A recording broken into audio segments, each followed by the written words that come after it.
Anak-anak Buya yang dimuliakan Allah Subhanahu wa taala.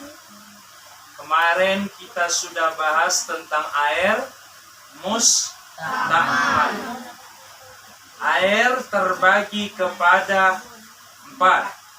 Yang pertama, air itu ada 7 macam. Air yang suci lagi menyucikan itu ada 7 macam. Yang pertama air laut. Yang kedua sungai.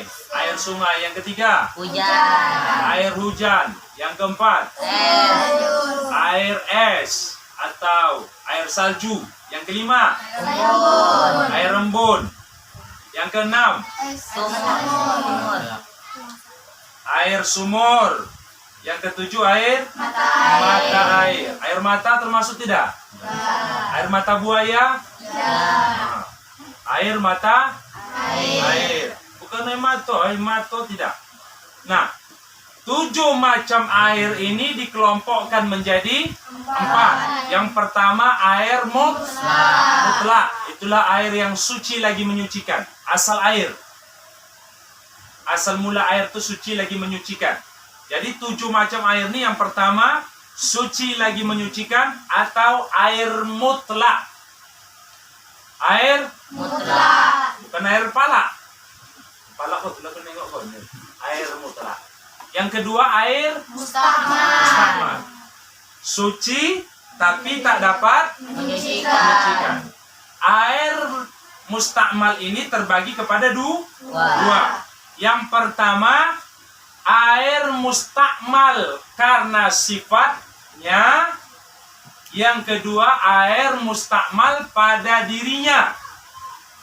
Air musta'mal pada sifatnya itulah teh manis, teh susu, kopi, air gula, air teh, air kelapa, air TST, jus pokat, terong Belanda, habis semua disopot yang di kode-kode itu.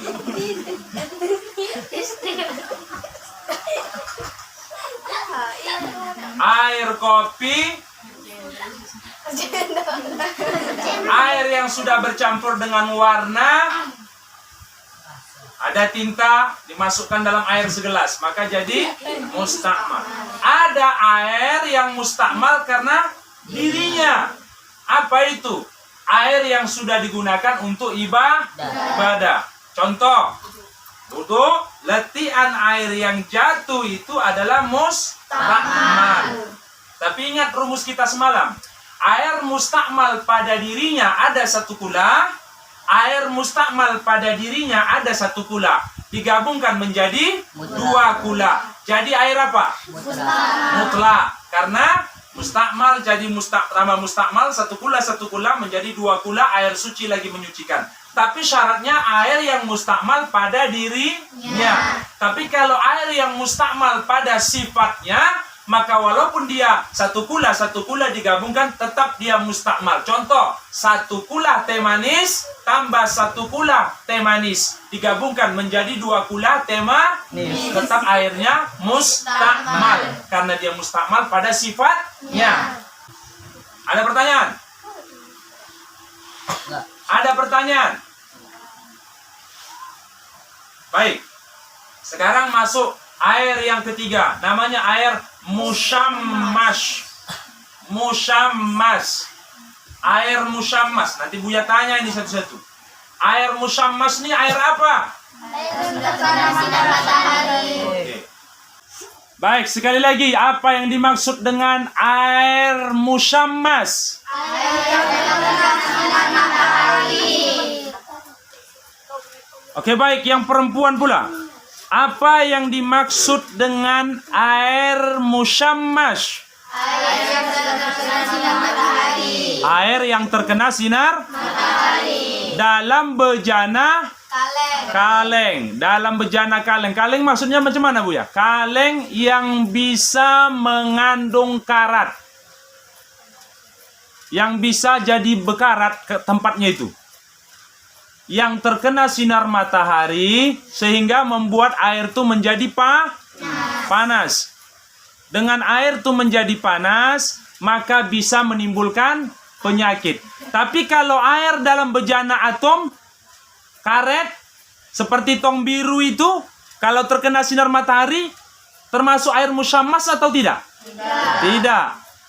Kalau dia dalam bejana yang bukan mengandung karat, maka tak apa-apa digunakan meskipun dia terkena sinar matahari. Karena tidak menimbulkan penyakit apa-apa. Paham sampai di sini? Oke, baik. Air yang musyammas, air yang terkena sinar matahari dalam tempat yang bisa mengandung karat, yang terkena sinar matahari, kalau dapat jangan digunakan. Karena bisa menimbulkan penyakit sopak. Apa itu penyakit sopak? Penyakit putih-putih pada kulitnya. Panau, Buya. Bukan panau, abangnya panau. Sepupu daripada kurap dan kadas. Putih-putih, itu payah hilang tuh. Kalau panau, bukan. Bisa hilang. Kalau sopak ini payah hilang. Kadang di kaki dia, kadang di muka. Kalau banyak sopaknya bisa jadi putih ya, Wak. Ini putih, hitam, putih, hitam, putih, hitam, putih, hitam. Pas macam pelangi kurang warna. Pelangi kekurangan ada. Kena sopak? Kena sopak? Bukan sumpah, sopak. Mau? Kalau sompat awak, anak gadis, kono penyakit sopak. Apalagi anak lajang, kono penyakit sopak. Hati-hati. Deo, hati-hati kono sopak. Nampak betul perbedaan putih hitam. Tunjuk tangan yang mau dapat sopak. Yang dapat duit? Memang matre lagi. Baik, kita lanjut. Kalau dalam bejana yang bukan kaleng, tong biru, kaleng yang cat atom itu, boleh tidak kalau terkena sinar matahari? Boleh. Tak mengapa, tak ngaruh. Baik. Kalau dalam batu, bak batu, boleh, tak mengapa. Ya? Belumut nggak apa-apa. Oke? Insya Allah. Jadi, Buya, apa ada rumah-rumah dulu dia pakai tong atom yang tong apa namanya itu? Yang bisa karat karena dia tong minyak. Nah, itu kan bekarat. Jadi kalau untuk cuci kaki pakai itulah dia. Kalau dapat tak usah. Apalagi kalau kita berkeringat dari main bola, dari mengojar layang-layang, dari main semerlang, menangkap-nangkap, atau lagi main karet yeye, atau lagi bekerja berkeringat, berpolo-polo nih. Lu cuci muka pakai itu. Siap-siap lah kalian. Untuk sopak. Tak ganteng lah, tak ganteng lah. Tak cantik lah. Bisa dikikis biar, tak bisa itu dikikis. Itu bukan stiker.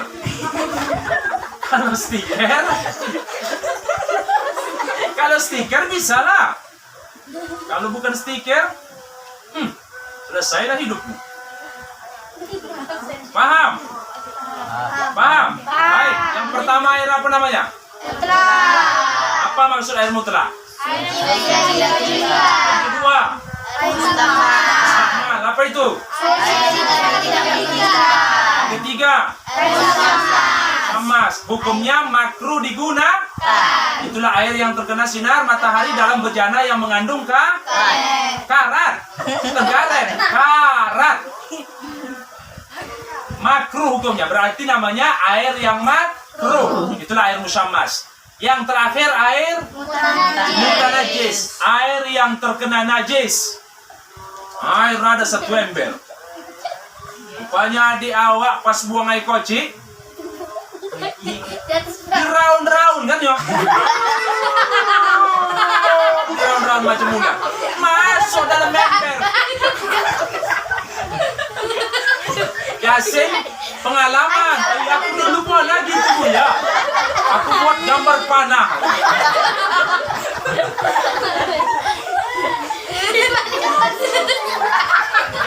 Ilman juga pernah. Aku Buya buat gambar bangau.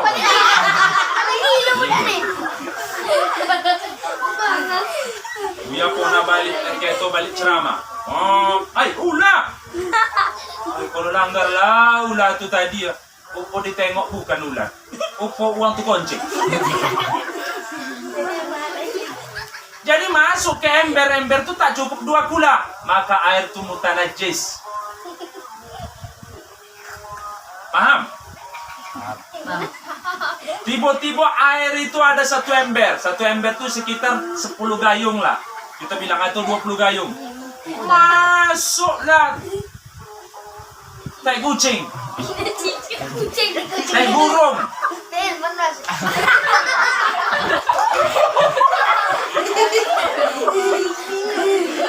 Maka itu airnya mutanajis. Boleh nggak untuk masak? Tidak. Untuk mencuci? Tidak. Untuk gosok gigi? Untuk kumur-kumur? Untuk nyuci rumah? Tidak. Untuk wudhu? Tidak. Mana tahu? Untuk cuci kaki? Maka kalau kita cuci kaki kita dengan air yang mutanajis, air yang sudah terkena najis, maka kaki kita pun ikut bernajis. Ada pertanyaan? Silakan. Tanya mana? Kenapa itu? Aku nak punggul. Ada nanya? Tanya lah. Sekali nanya 5.000. Wah, tanya. Oh, ramai bertanya. Baik, Buya tanya. Zikri. Ya, berdoa jantung aku dia. Zikri, Buya tanya. Ada air mustakmal karena dirinya 1 gula. Berarti air sisa wudhu, air yang sudah digunakan untuk mandi wajib, untuk ibadah. Dimasukkan dia 2 gula. Ya, air itu 1 gula. Dimasukkan 1 ember. Ember itu isinya 20 gayung. Air yang mustakmal berubah seperti tinta atau kopi, teh manis, dimasukkan ke dalam air yang 1 kula tadi. Apa hukum air itu?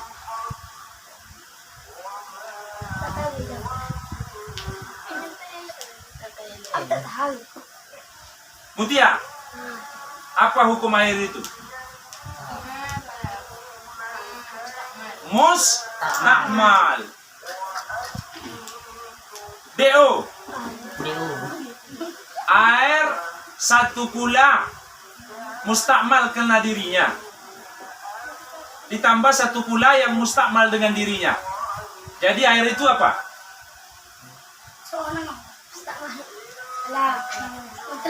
Air 2 kula air mutlak. Karena air yang berubah karena dirinya. Kalau air yang berubah karena sifatnya 1 kula. Ditambah air yang berubah karena sifatnya 1 gula menjadi Isma. Air yang 1 gula berubah karena sifatnya ditambah 1 gula karena sifatnya menjadi 2 gula karena sifatnya. Air apa namanya? Air mustakmal. Berubah karena sifatnya, ingat, teh manis, teh susu. Kalau berubah karena sendirinya, air sisa wudhu, air sisa cuci muka, sisa minum, yang dia belum berubah warna dan rasa dan baunya. Kalau air yang berubah karena sifatnya sudah berubah rasa, bau, warnanya. Teh manis berubah nggak warnanya? Teh manis berubah nggak rasanya? Teh manis berubah nggak karena baunya? Berubah. Atau 3-3 berubah? Atau 1 di antaranya berubah? Contoh, air putih dimasukkan gula, warnanya berubah nggak? Baunya berubah nggak? Rasanya berubah. Maka air itu mustakmal karena sifatnya. Tapi kalau air putih, air minum, air minuman kita, air gelas, atau air sisa wudhu, berubah nggak warnanya? Berubah nggak baunya? Berubah rasanya? Tapi dia mustakmal. Berarti namanya mustakmal karena dirinya. Karena sudah dipakai untuk ibadah. Baik, ada pertanyaan? Ada pertanyaan? Baik, untuk lebih paham lagi nanti kita ulang sekali lagi. Air yang suci lagi menyucikan ada berapa? 7.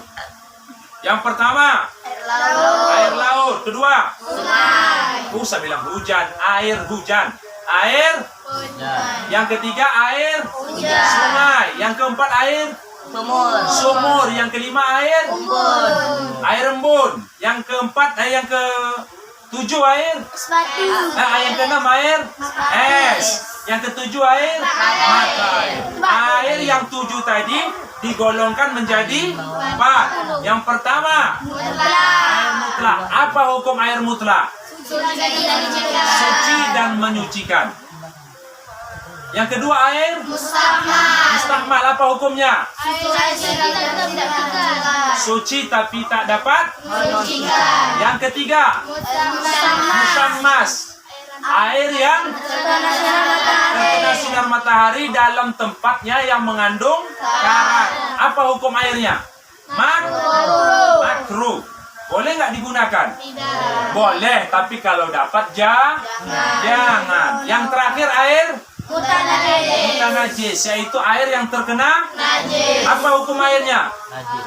Haram. Untuk mandi? Haram. Kumur-kumur? Gosok gigi? Cebok? Wudhu? Untuk minum? Cuci beras? Dibuang? Boleh lah. Baik. Ini aja ceramah kita, kaji kita hari ini. Insya Allah di pertemuan akan datang kita akan praktek sholat sunat hadiah. Sholat sunat insya Allah di malam Jumat akan datang. Kalau malam besok kita ngaji. Tapi tengok besok insya Allah ya. Sholat sunat hadiah. Kita bahas masalah itu. Agar nanti saudara kita, mak bapak kita, ada yang wafat, kita bisa sholatkan itu. Sebagai bentuk bantuan kita amal kepada dia. Subhanallah, alhamdulillah, wa la ilaha illallah, wallahu akbar, la ilaha illa anta, subhanaka inna kunna minaz zalimin. Assalamualaikum warahmatullahi wabarakatuh. Waalaikumsalam warahmatullahi wabarakatuh.